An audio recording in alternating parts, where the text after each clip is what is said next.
was told to me, and again, looking at that particular agate, Sure. is that agates, that aren't obviously,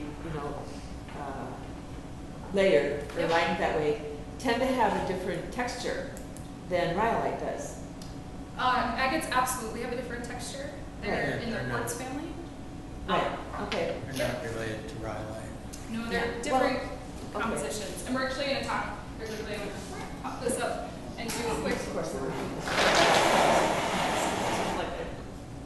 quick agate 101 and introduce the word of the day, which is amygdaloidal. It's my favorite geology word. Oh, thanks.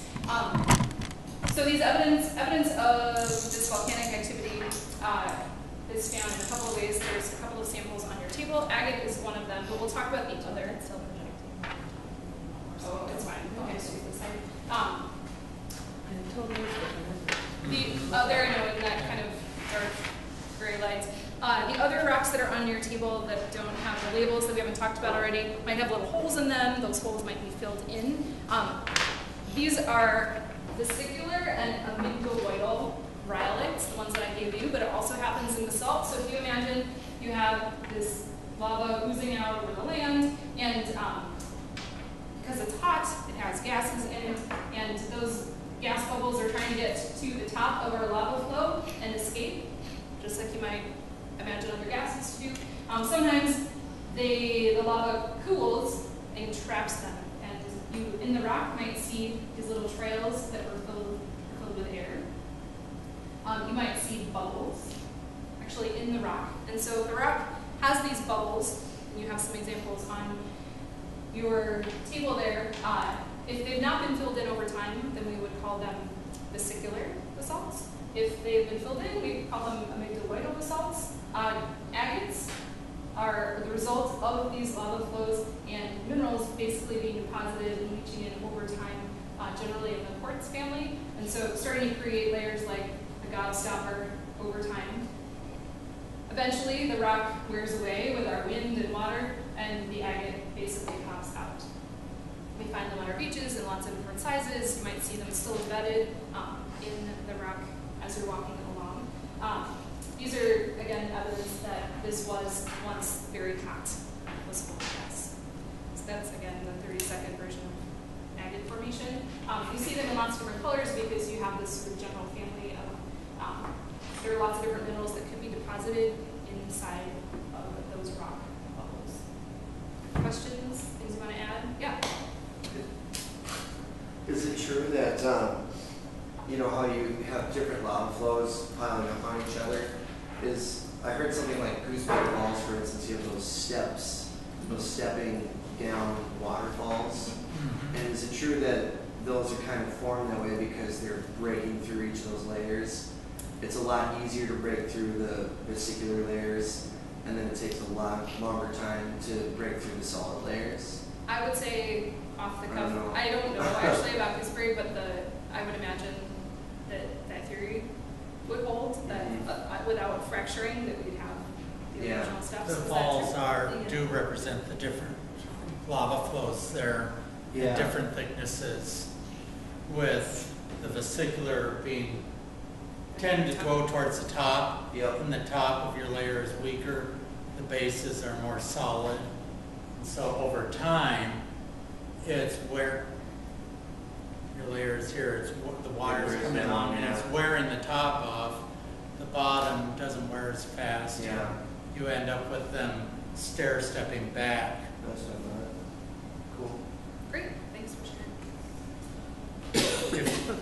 Sarah? Yeah. If they're interested in agates and their formation, there are a couple of major theories on how they form. One is water flowing through and filling in layer upon layer, more of a gel flowing through the rocks, and silica being the main one, and then getting multiple infusions in there to get the different layers. Another theory is that it fills with this silica gel, and because of the change in chemistry, temperature changes, pressure's changing, you get crystallization around the outside, and that changes the chemistry of what's left. And so then different chemicals crystallize and form, and it kind of alternates back and forth, and so it's one gel. And Scott Wolter, who has the agate, Light Spirit agate book, is one theory. It was very interesting. I attended a workshop and listened to him, and then so I had him and a guy who supports the other theory email me back and forth and kind of debate it. Sure. And then I put it into an activity, and there's a summary of both of their theories on the website. If you great. click on agates, one of the things will be about the formation of light spirit agates, and it's a PDF Great. Thanks that for sharing. includes a summary of both of their theories, a couple pages on each one. Great. Thank you. So that makes me think of a different question, because Lake Superior agates aren't like other agates that form in other places. I mean, they don't look that way to me. Like moss agates don't have nice little round, lines in them or whatever. So does that mean that they actually form differently? I'd imagine so. I'm not the world's leading expert on agates. Does anyone We want to chime in? actually, I don't know that, but I know that we actually are the only place in the world that has red. Yeah. Like the red colored eggs, like all the Brazilian ones, or other places, they're green and white. Yeah. Versus, I don't know, the iron, whatever it It's is, the we are the iron. only place that has the red egg. Yeah. And There are many that are painted these days. Yeah, they are. Yeah. They And- cheat and make them pink Yeah. and blue. Yeah. I That's bad, really. Brazilian one that's were not supposed to be pink, but they were pink, and later I found out that it's just paint. Something They to get keep in mind dyed. if you're shelling out money for fancy rocks.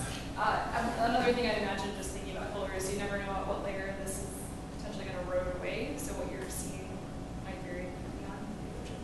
Thanks One for sharing other- all the knowledge. One other neat thing about light spirit agates, and I didn't know this until a couple of years ago when I was up in Canada, and there was a geologist there, and Yeah.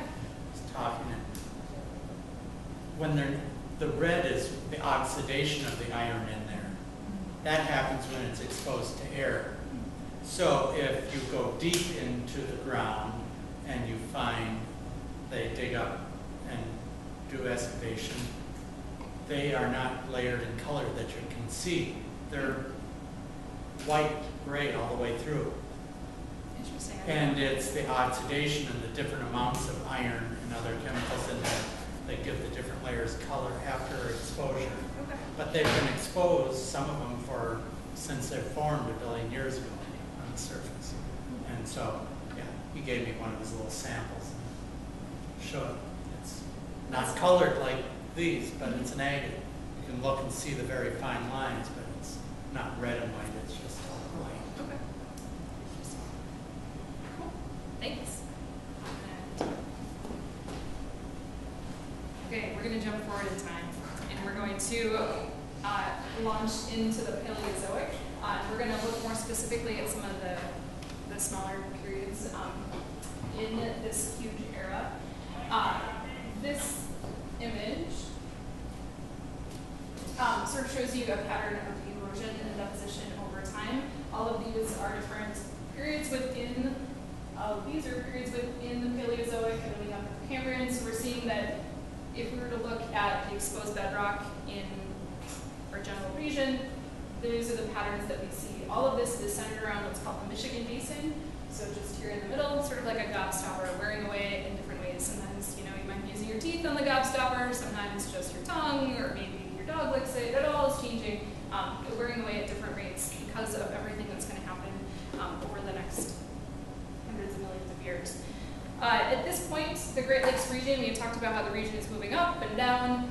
Generally, this time period, the region, sort of to start, is very stable and elevated. Because of that, we're seeing some erosion happening of that, all the evidence of the Precambrian. This time period in general, this era, is all about inland seas. And one of the things that I found so fascinating in doing some of the research for the last few months is that so much of the story of our region is billed as the story of fire and ice, fire and ice, fire and ice. Really dramatic. But